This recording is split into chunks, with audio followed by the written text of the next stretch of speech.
It is midnight in the Topkapi Palace. The air is heavy, thick with the sweetness of burning amber and the faint bitterness of rosewater. Shadows stretch long and deep across the marble corridors, shifting under the faint tremor of oil lamps swaying in their sconces. Somewhere, far away, the sound of water laps against the palace's hidden sea walls, a slow and muffled heartbeat beneath the silence. You walk deeper into the corridor. The walls rise high on either side, their tiles glazed in blues and golds that catch the light in fractured glimmers. The floor beneath your feet is cold, the veins of white marble slick like ice. Somewhere ahead, silk-slippered footsteps glide across the stone, slow, deliberate, unhurried, the steps of someone who knows you will follow whether you wish to or not. A murmur rides the air, low and indistinct, like voices speaking behind a wall. Then it fades. A sound replaces it.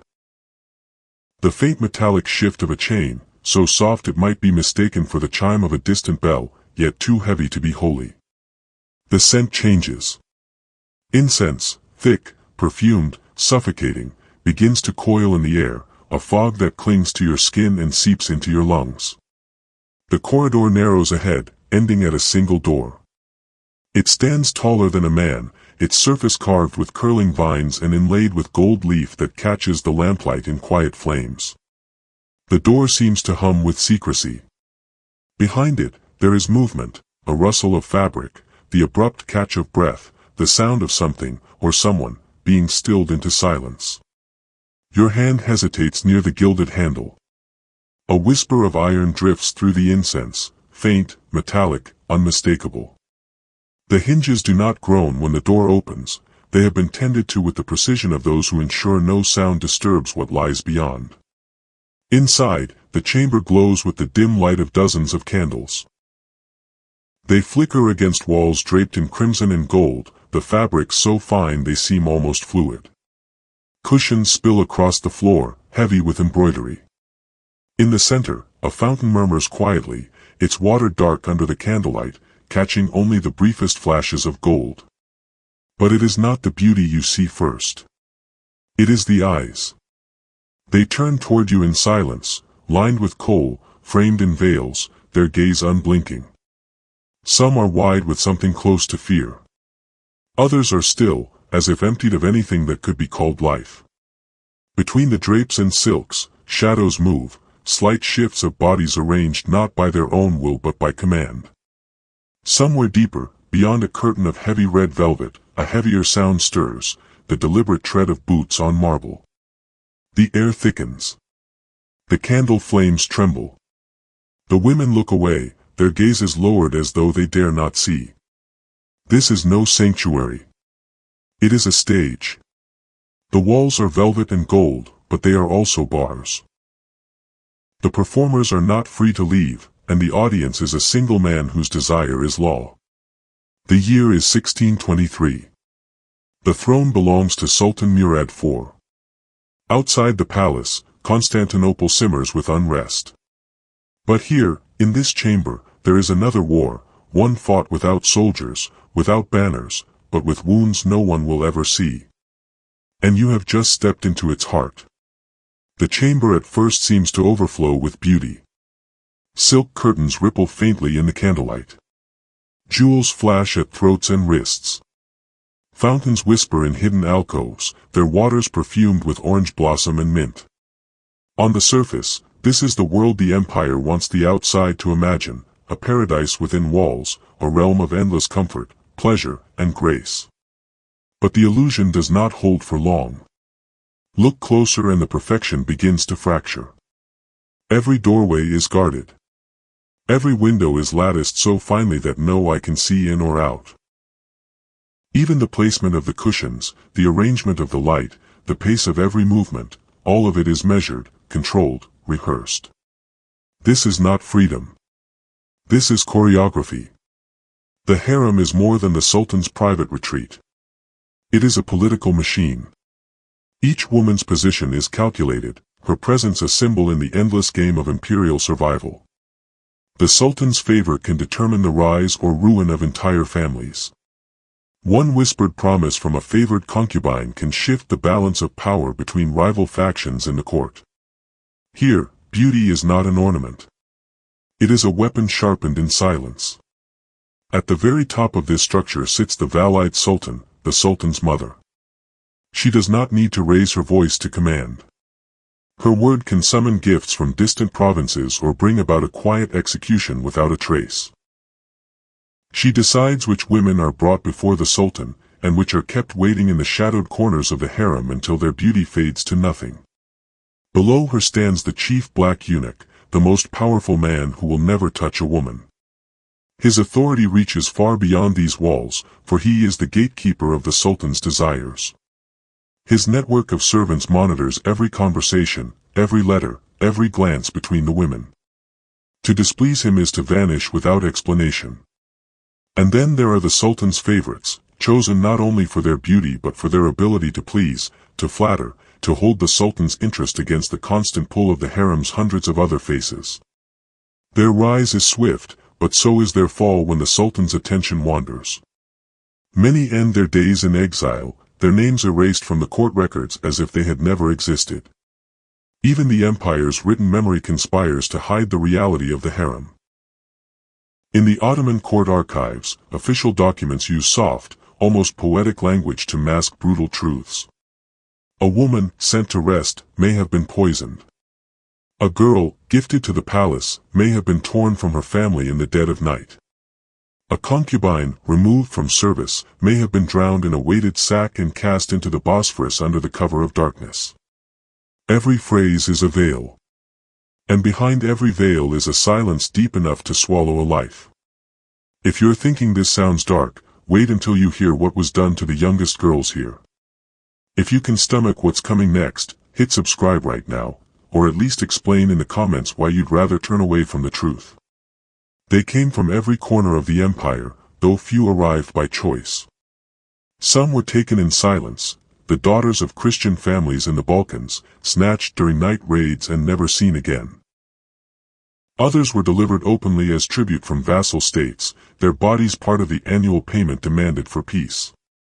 In the slave markets of Constantinople, girls as young as 8 stood barefoot on raised platforms, measured by height, weighed like livestock, and prodded by hands that were already deciding their worth.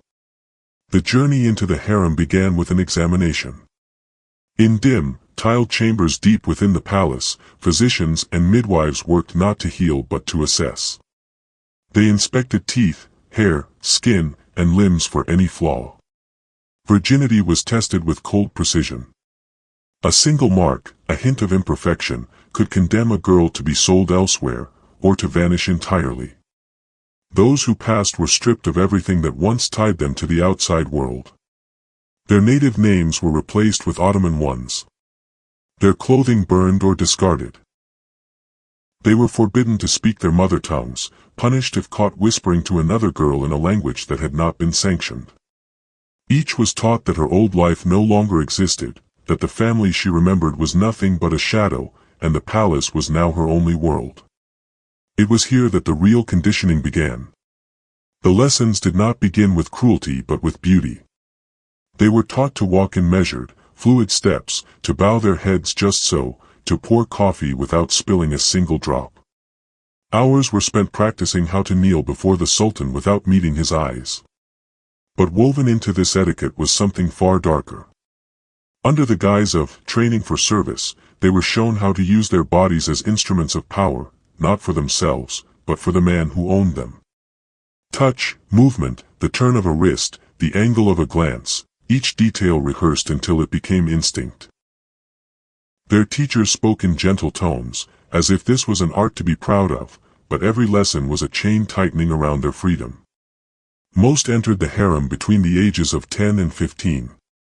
The youngest were often the most sought after, valued for what the court described as malleability, the ease with which they could be shaped to the Sultan's will. The standards were merciless.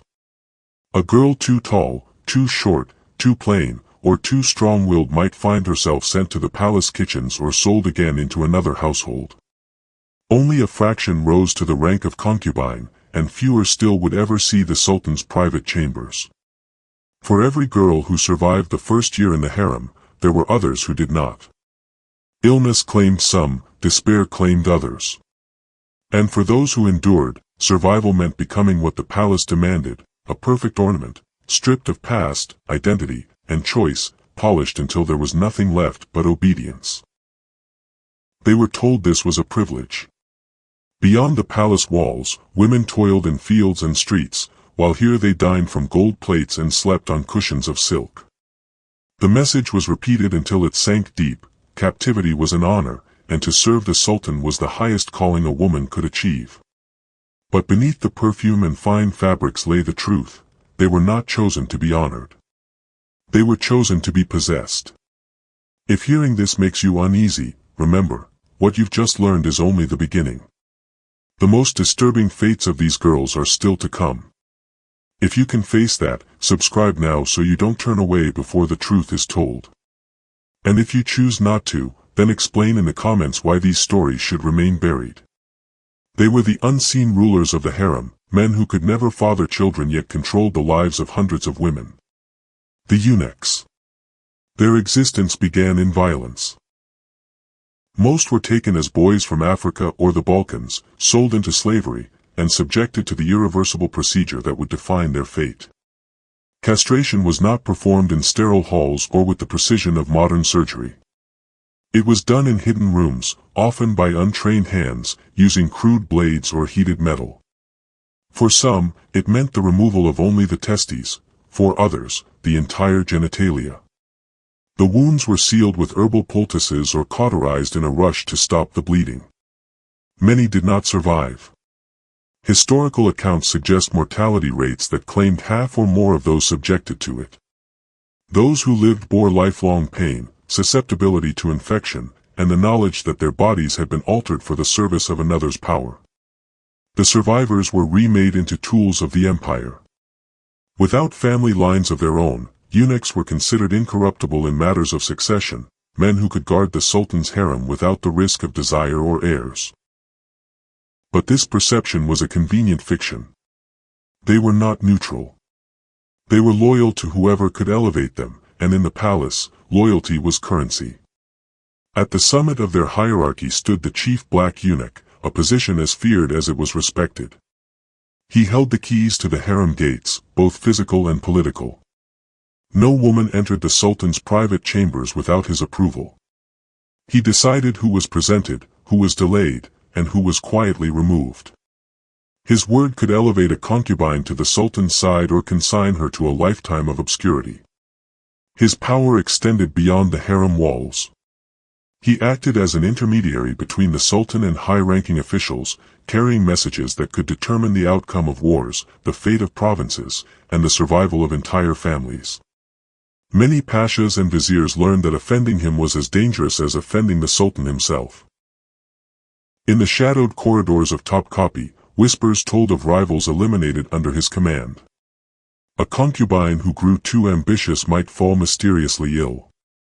A courtier suspected of conspiring against the Sultan could vanish after a private meeting with the chief eunuch.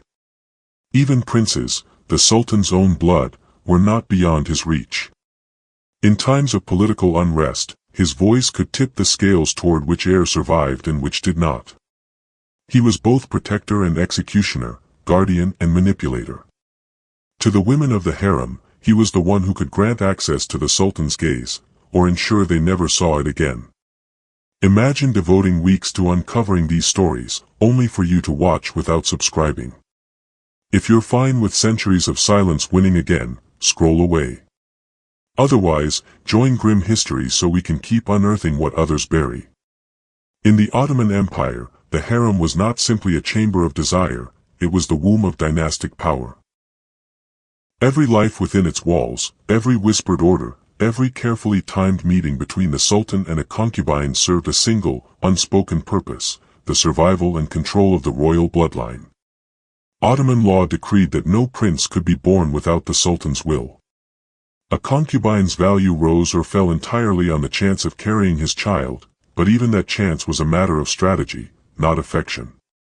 The Sultan did not leave such matters to impulse. Women were selected for him as much for their political utility as for their beauty, their family connections and origins carefully weighed against the delicate balance of empire. For the women of the harem, pregnancy was both the greatest ambition and the most dangerous risk. To bear the sultan's son could secure a lifetime of influence, for the mother of a reigning sultan, the Valide Sultan, wielded power second only to the throne itself. But a child born at the wrong time, to the wrong woman, could tip the palace into chaos. No woman was permitted to conceive without the sultan's explicit approval. Those who did so risked punishment that could be swift and final. Palace records speak in guarded terms of illness or departure when a concubine vanishes after a suspected forbidden pregnancy. In some cases, the truth could not be hidden, women found lifeless in their chambers, their bodies prepared for burial before any questions could be asked. And for those children who were born, life was never secure. The Ottoman system of fratricide, a grim practice designed to prevent civil war, meant that a new sultan often ordered the execution of his brothers upon ascending the throne. The harem, so often imagined as a place of nurture, became the quiet theater for these deaths. Infants and young princes disappeared behind curtains, carried away in the arms of eunuchs who returned alone. Rumors spoke of strangulations with silk cords, of poison slipped into milk, of bodies lowered into the Bosphorus under the cover of night. The rivalry between the sultan's consorts was fierce, for each knew her survival might one day depend on the fall of another. Poisons were hidden in cosmetics, miscarriages were said to have been staged with subtle violence, and trusted servants were bribed to deliver small, untraceable doses of venom over time. A smile across the harem's marble courtyard could conceal the deadliest intent. To live in this world was to understand that intimacy was never simply personal. It was political, every touch calculated, every glance measured. The act of creating life could just as easily destroy it, and the stakes were nothing less than the empire itself. This was not love. This was survival, fought not with swords, but with wombs and whispers. Behind the gilded doors of the harem, desire was never left to chance. Every intimate encounter was choreographed like a ritual, bound by rules and traditions so secretive that even the empire's highest officials could only guess at their full extent. What reached the outside world came from fragments, the diaries of foreign envoys, the whispered accounts of dismissed servants, and the guarded memoirs of those who somehow survived long enough to speak. Before any woman was permitted to share the sultan's bed, she underwent a preparation so elaborate it bordered on the surreal.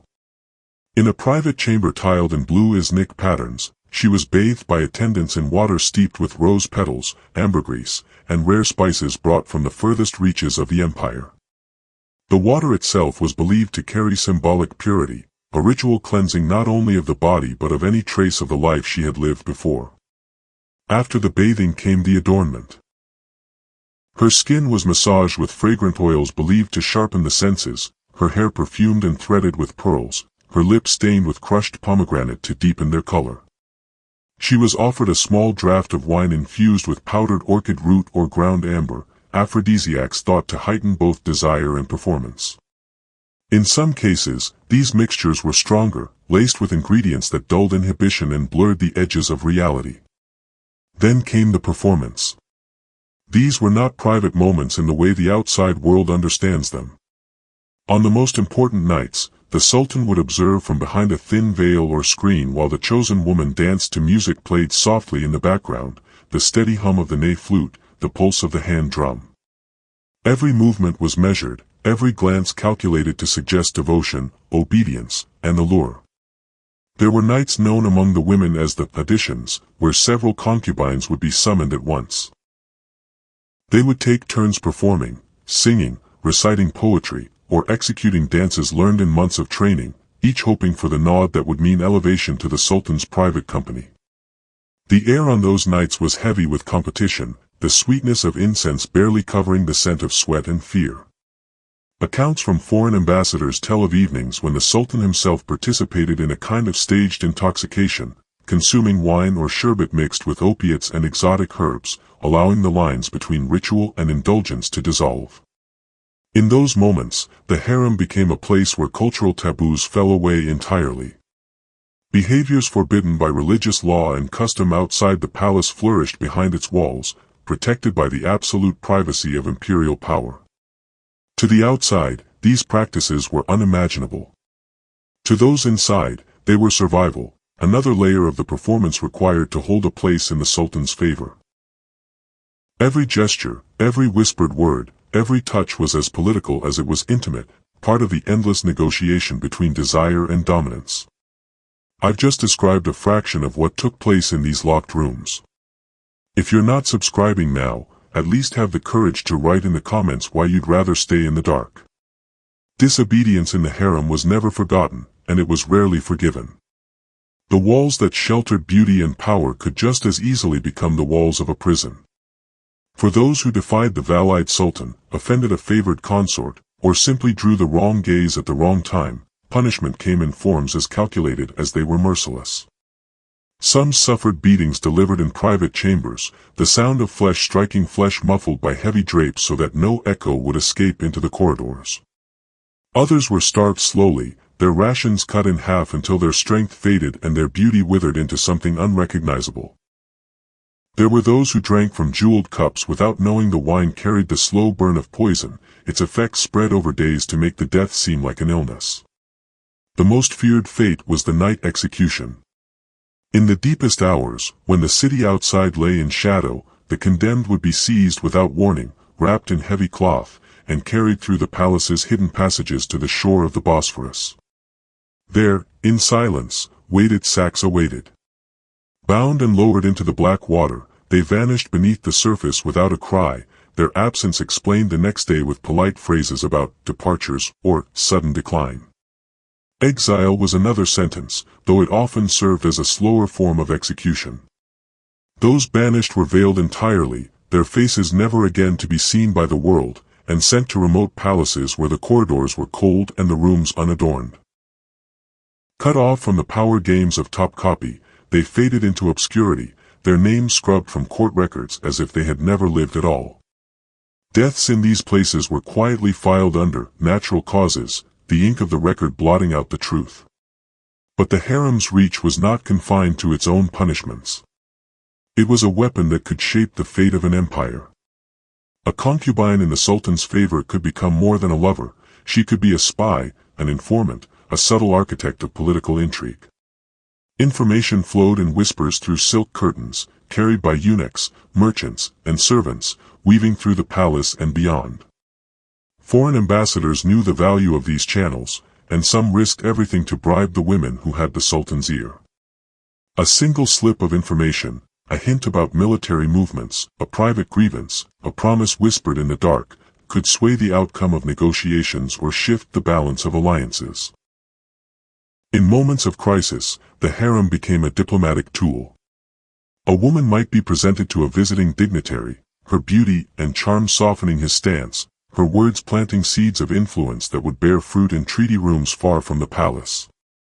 Conversely, the denial of such access could be a calculated insult, a warning to foreign powers that the Sultan's favor was not theirs to claim. Within the empire, the granting of a single night's intimacy could elevate a family to riches or condemn a rival to ruin. Wars could be delayed, taxes forgiven, or policies rewritten, not on the battlefield, but in the flicker of candlelight within the harem's most private chambers. You're still watching, which means you care about the truth. If you haven't subscribed yet, you're just taking without giving back. Grim Histories runs on curiosity, and it dies when you don't feed it. By the 19th century, the harem that had once stood at the center of imperial life began to unravel. The world beyond the palace walls was changing, and with it came forces that even the Valide Sultan and her eunuchs could not hold back. Under Sultan Mahmud II, reforms swept through the Ottoman Empire. His reign brought the first cracks to the harem's centuries-old structure. Influenced by the growing power of Western nations and the creeping spread of European ideals, Mahmud began dismantling the Janissary core and modernizing the state, and though the harem was not his first target, it could not escape the ripple of change. By the time Sultan Abdulmajid I took the throne, the empire faced mounting pressure from the west to end the slave trade that had fed the harem for generations. Diplomatic treaties and moral posturing forced the Ottomans to concede, at least on paper, to the abolition of the system. No longer could ships from distant provinces carry human tribute openly into Constantinople's harbors. Yet the end was not swift, nor was it clean. Many women still entered through secret channels, but their numbers dwindled.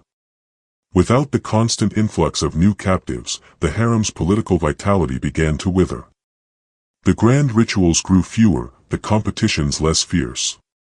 By the final decades of the empire, the harem was less a place of power and more a gilded echo of what it had been, a shadow in silk and stone. For the women who had lived their entire lives behind its walls, the collapse brought uncertainty. Some were married off to officials or wealthy merchants, their pasts erased in polite fiction.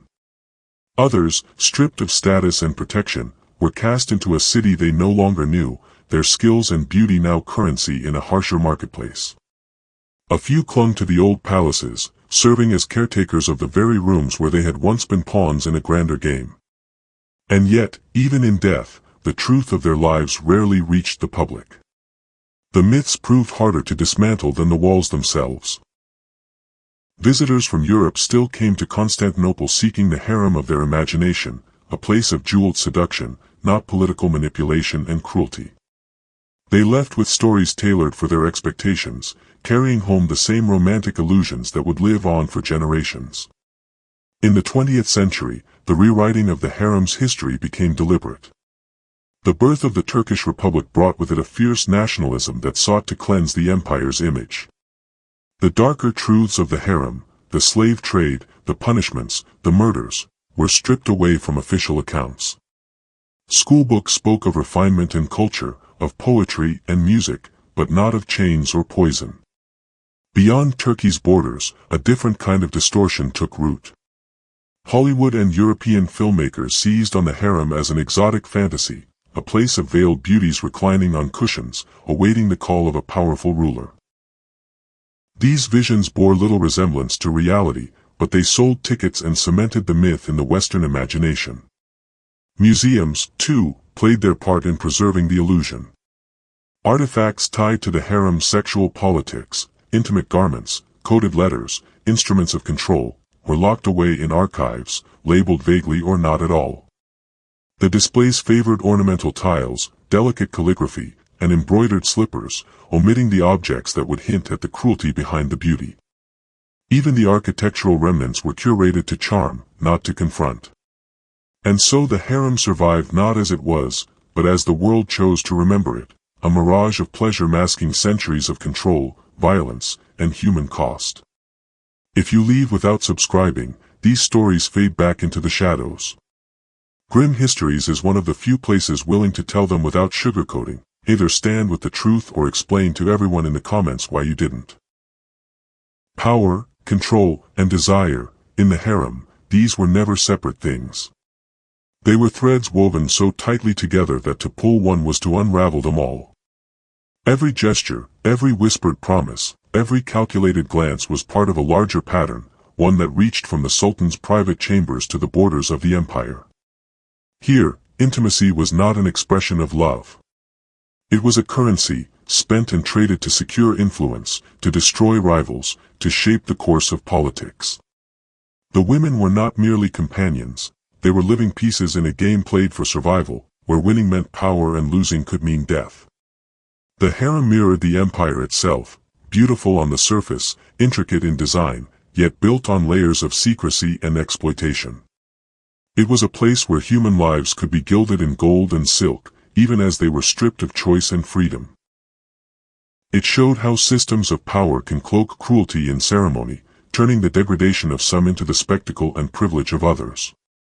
And while the harem is gone, the forces that built it are not. History shows us that when power is unchecked, when secrecy shields the actions of the powerful, exploitation becomes inevitable. The harem's walls have fallen, but the lesson they leave behind is sharp. Human rights are fragile, and once surrendered, they are almost impossible to reclaim. If this glimpse into the Sultan's locked world has left you hungry for more forbidden history, click the video on your screen. I'll take you into another chapter of human cruelty they tried to erase, and this time, the ending is even darker. This is Grim Histories. Because the past was never innocent.